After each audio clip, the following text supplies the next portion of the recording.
Donc, dans le cadre du labo, on a eu en 2013 un projet européen, donc c'est Easy IMP.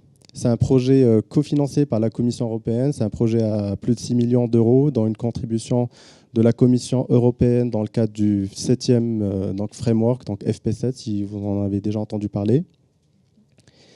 Et c'est un projet qui regroupe 12 partenaires en Europe, donc c'est des partenaires européens et donc une entreprise assimilée Amie d'Europe, donc en Israël. Et donc l'Université Lyon 2 est partenaire de ce projet entre un centre allemand qui est coordinateur du projet, qui développe donc tout ce qui est capteur et simulateur, qu'on verra après, et des SS2I, genre comme Atos. Après, on a des partenaires grecs qui développent des solutions liées aux ERP, des cliniques pour les tests des produits, et des petites entreprises qui ont déjà leurs produits déjà existants, des produits connectés, ou d'autres qui veulent développer ou qui font juste de l'intégration et qui veulent participer donc au développement du projet. Donc dans le projet, on parle de Meta-Product. Donc Meta-Product ou produits connectés, c'est la même chose. Donc dans le projet, c'est les Wearable Meta-Products. Et c'est des produits, c'est des vêtements connectés qui permettent de faire un ensemble de choses. Dans le projet, on a donc le Medical Use Case. Donc, on s'attaque à la réhabilitation cardiaque, le sport pour tout ce qui est coach sportif, pour les running et les strength exercises, donc tout ce qui est activité sportive. Et dans le cadre des jeux, où on développe des jeux avec un partenaire qui travaillait avec la Kinect, donc pour détecter les mouvements, et qui veut développer donc des produits connectés pour mieux capter les mouvements, et aussi détecter le bas du corps qui était jusqu'à maintenant impossible avec des webcams.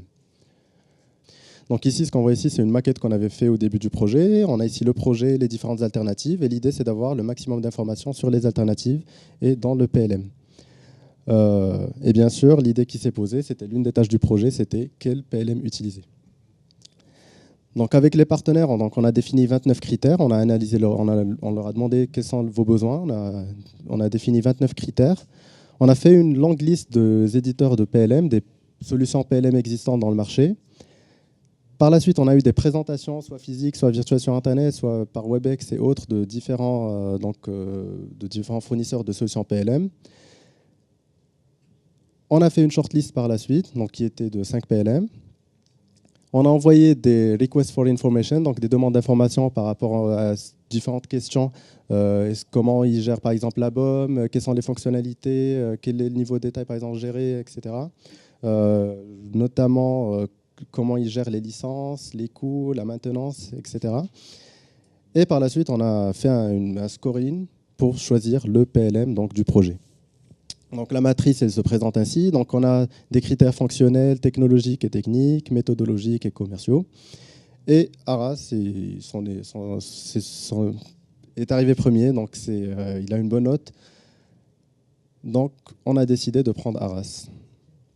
Je ne vous cache pas qu'entre-temps, il y avait des propositions entre différentes, des propositions des partenaires. On a eu d'autres propositions, vu qu'on avait aussi à l'université des licences déjà d'autres éditeurs.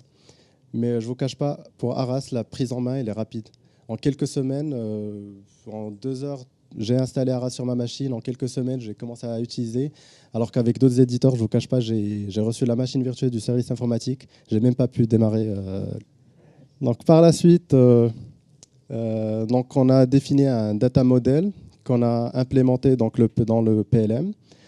Donc ici, on voit les alternatives, les contraintes, les prototypes. Donc, on a tout modélisé dans le PLM.